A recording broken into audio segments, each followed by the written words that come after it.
여러분 안녕하십니까? 광주 MBC 뉴스데스크입니다. 인공지능 중심 도시를 선언한 광주시에 AI 생태계 조성의 초석이 될 실증센터가 문을 열었습니다. 헬스케어와 자동차 에너지 분야 실증 장비를 구축해 제품 개발에 필요한 데이터 수집 등 핵심 역할을 수행한다는 계획입니다. 보도에 송정근 기자입니다. 한 남성이 센서가 설치된 매트 위를 지나갑니다. 평상시와 똑같은 걸음걸이로 천천히 왕복한 뒤 자신의 보행 패턴을 숫자로 확인합니다. 왼발과 오른발 걸어갈 때 수치나 이런 부분별로 걸어갈 때 다리에 들어가는 힘 이런 부분들을 비교해서 정상 수치에서 얼마나 벗어나 계신지. 발의 압력과 관절의 이상 여부를 걸음걸이로 확인하는 헬스케어 실증 장비입니다. 이 같은 헬스케어 실증 장비 10여 종이 빛고울 노인건강타운 안에 마련됐습니다. 평상시에는 자신의 건강 상태를 수시로 체크할 수 있고 의료기기를 개발하는 AI 업체는 이 데이터를 기반으로 제품을 개발하는 등의 의료 생태계가 조성된 겁니다. 이 데이터들은 또 AI 의료 지원 플랫폼을 만드는 데에도 활용되고 시민들은 플랫폼을 통해 온라인 협진 서비스 등도 이용할 수 있습니다. 헬스케어 센터 같은 그런 데서 자유롭게 데이터를 생성하고 보냄으로 인해서 빅데이터를 통한 건강관리를 할 수 있는 그런 여건 조성이 가능합니다. 인공지능 직접단지 조성 사업의 하나로 만든 실증센터는 광주 지역 특화 산업인 헬스케어와 자동차, 에너지 분야에 2023년까지 645억 원을 투입해 실증 장비 77종을 단계별로 구축합니다. 이를 통해 인공지능 기업과 연구기관 등의 단계별 실증 테스트 환경을 제공함으로써 산업 육성의 기폭제가 될 것으로 기대되고 있습니다. 향후에 인공지능 제품, 서비스 모든 기술이 사업화되고 이 생태계 속에서 기업들이 진정 성공할 수 있도록 최선을 다해서 지원하도록 하겠습니다. 최근 AI 직접단지 착공식을 진행하면서 AI 혁신 거점으로 거듭나겠다고 포부를 밝힌 광주시. 앞으로 중점적으로 추진할 특화산업 실증센터까지 문을 열면서 AI 생태계 조성에 더욱 박차를 가하고 있습니다. MBC 뉴스 송정근입니다.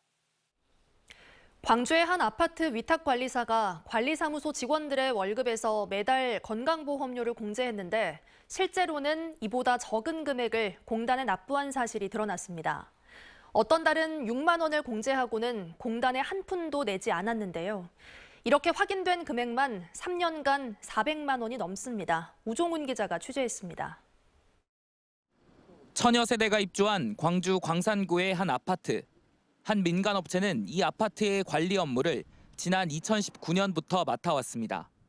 아파트에는 업체와 계약을 맺은 관리소장과 경비원, 환경미화원 등 10여 명이 근무하고 있습니다.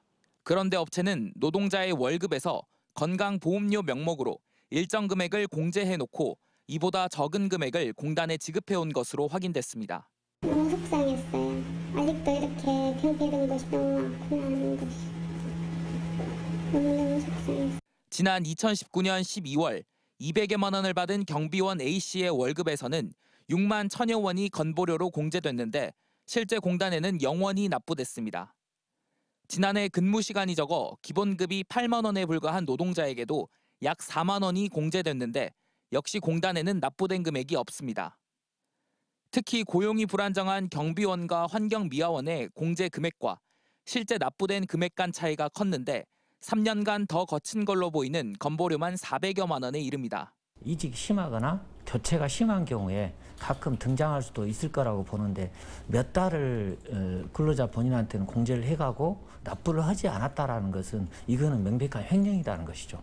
아파트의 경비원과 환경미화원은 설명을 듣거나 더 낸 건보료를 환급받지 못했다고 말합니다. 되레 민간업체로 관리 업무가 넘어가면서 비용 절감을 이유로 12명이던 경비원이 8명으로 줄었습니다. 말은 한국분이 실수를 다름없지요. 근데 말 한마디에 실수를 하던가 그러면 우리한테 경비 나뿐 아니라 우리 다른 경비원들도 서운해가 났으면 낫지 들킬 것이 없습니다. 이에 대해 민간 관리업체는 추후 입장을 밝히겠다고 답했습니다. 노동자의 근무 조건이 열악해지는 가운데 불안정한 고용 형태를 이용해 업체가 보험료를 부당 징수한 것은 아닌지 점검이 필요합니다. MBC 뉴스 우종훈입니다. 얼마 전 여수의 한 서커스단이 외국인 단원들에게 말도 안 되는 임금을 주고 열악한 숙소를 제공하는가 하면 기본적인 보험조차 가입해주지 않았다는 보도 전해드렸었죠. 문제 제기를 한 단원들의 고향인 우크라이나 언론도 이 문제에 주목하고 나섰습니다. 단원들의 가족과 친구들은 이런 횡포를 막아달라며 SNS에도 이 문제를 알리고 있습니다. 조희원 기자가 취재했습니다. 우크라이나 현지 지상파 방송인 우크라이나는 지난 4일 여수 서커스단의 임금 체불과 열악한 고용 실태에 대해 보도했습니다. Це українка Альона під куполом приватного корейського цирку. Туди підзаробити приїхала у липні. Замість обіцяних 1000 євро отримала удвічі менше. Працедавиця аргументувала. Нічого не заробила, іноді навіть до кінця місяця не вистачало. 단원들이 바퀴벌레가 들어가 있는 음식을 먹었고 결로로 인해 아침이면 머리카락이 얼 정도로 주거 환경이 열악했다는 사실도 조목조목 짚었습니다.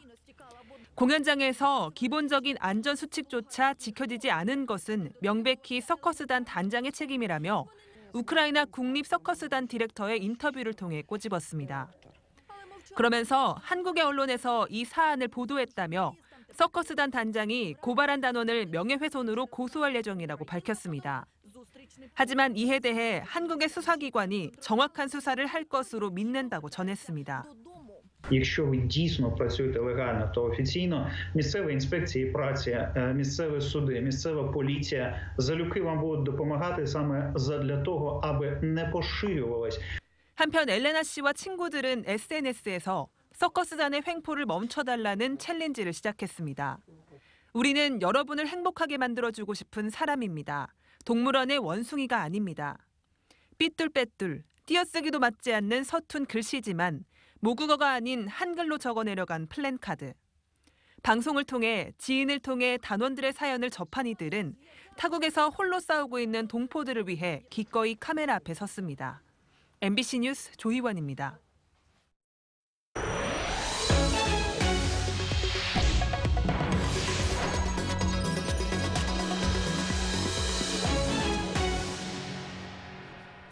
기아 타이거즈 김종국 신임 감독이 한 발씩 더 뛰는 야구, 보다 공격적인 야구를 선보이겠다고 밝혔습니다.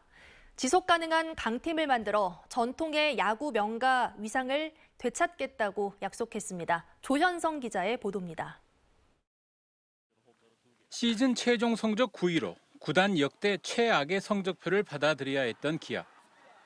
시즌 내내 쳐낸 홈런이 66개.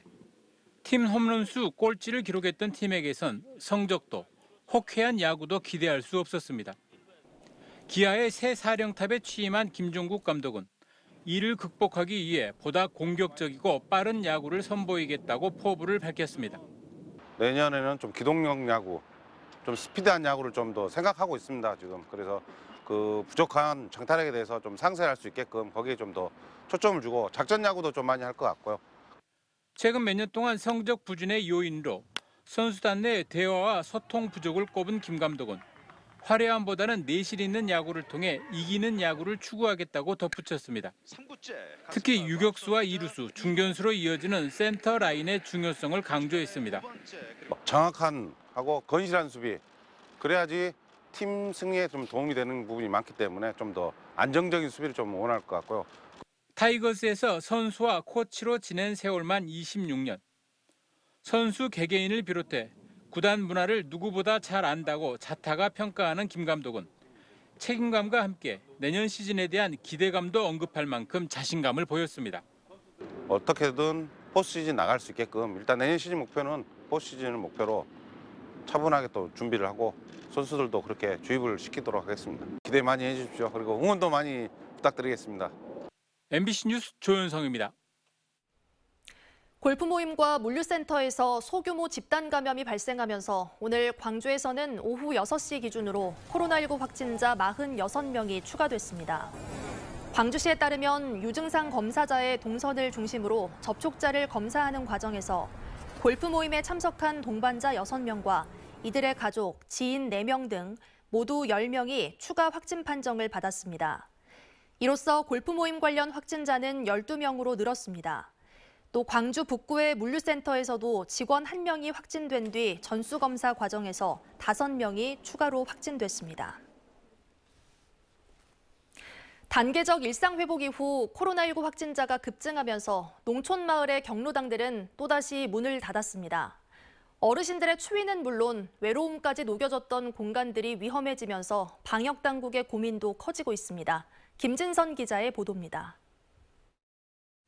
자녀들을 모두 타 지역으로 떠나보낸 지 벌써 수십 년째. 고향에 홀로 남은 81살 박옥순 씨는 요즘 병원 외엔 갈 수 있는 곳이 없습니다. 코로나19 확산으로 경로당이 문을 닫으면서 보일러도 틀지 않은 찬방에서 말없이 하루를 보냅니다. 이제 사람 많이 모인 데는 조금 위험하잖아. 그러니까는 더 안 가지 돼. 무서워서. 전남의 경로당 9천여 곳이 한꺼번에 문을 닫은 건 지난달 23일. 접종 시기가 빨라 백신 효과가 감소한 고령층의 돌이 늘었기 때문이었습니다. 이어 발령된 휴관 행정명령은 경로당뿐 아니라 마을 회관으로도 확대됐고 언제까지일지 기약도 없는 상태. 부녀회와 자원봉사자를 중심으로 독거노인의 안부를 묻는 고독사 지킴이단 같은 돌봄 활동이 유일한 안전망입니다. 지금 이제 드셨어요? 네. 아직 왜?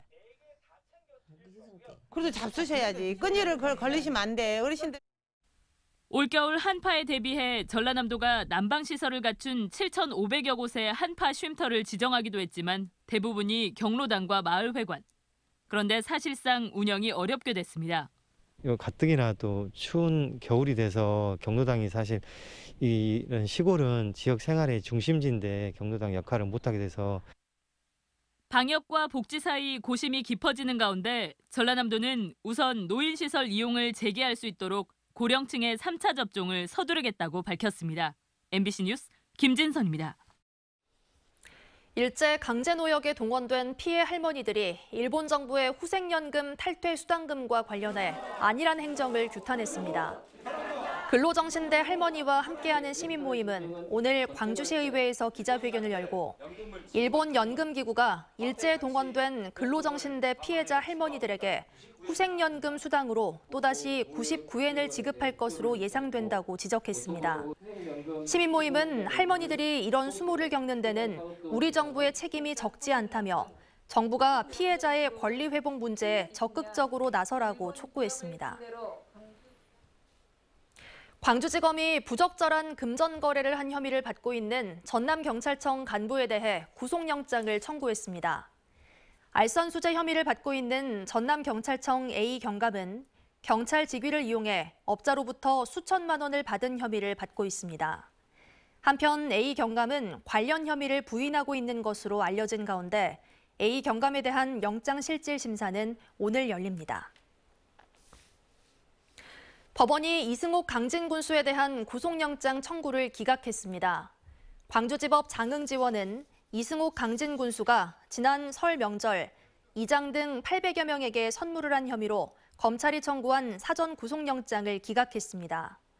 법원은 도주의 우려가 없고 방어권 보장이 필요하다며 이 군수에 대한 구속영장 기각 사유를 밝혔습니다. 달빛 고속철도가 지나는 영호남 6개 지방자치단체의 지역혁신협의회 회장들이 광주에 모여 달빛철도의 예타 면제와 조기 착공을 정부에 촉구했습니다. 이들은 국가 균형 발전뿐만 아니라 국민 대통합을 고려해서라도 예비타당성 조사 면제가 필요하고 2038년 아시안게임 공동 유치를 위해서도 달빛철도 조기 착공은 선결해야 할 과제라고 주장했습니다. 이용섭 광주시장이 최근 시의회 상임위를 통과한 일상회복 지원금과 관련해 설 명절 전에 지급될 수 있도록 시스템 구축에 힘써달라고 부탁했습니다. 이용섭 시장은 간부 회의에서 코로나19 장기화로 힘들어하는 소상공인과 시민들이 많다며 설 명절 전에 온기를 느낄 수 있도록 조기 지급에 최선을 다해달라고 당부했습니다. 선심성 논란 등을 겪은 일상회복 지원금은 지난주 조례안과 예산안이 시의회 행자위를 통과했고 오는 14일 본회의에 상정됩니다. 본회의를 통과하게 되면 내년 설 명절을 전후해 모든 광주 시민들에게 1인당 10만 원이 지급될 예정입니다. 광주 시민의 압도적 다수가 대표 관광 자원으로 무등산을 꼽았습니다. 광주시의회가 시민들을 대상으로 한 여론조사 결과 대표 관광자원으로 무등산을 꼽은 시민이 62.8%로 가장 많았고 그 다음은 음식 9.2%, 5.18 민주화운동 8.2% 등의 순이었습니다.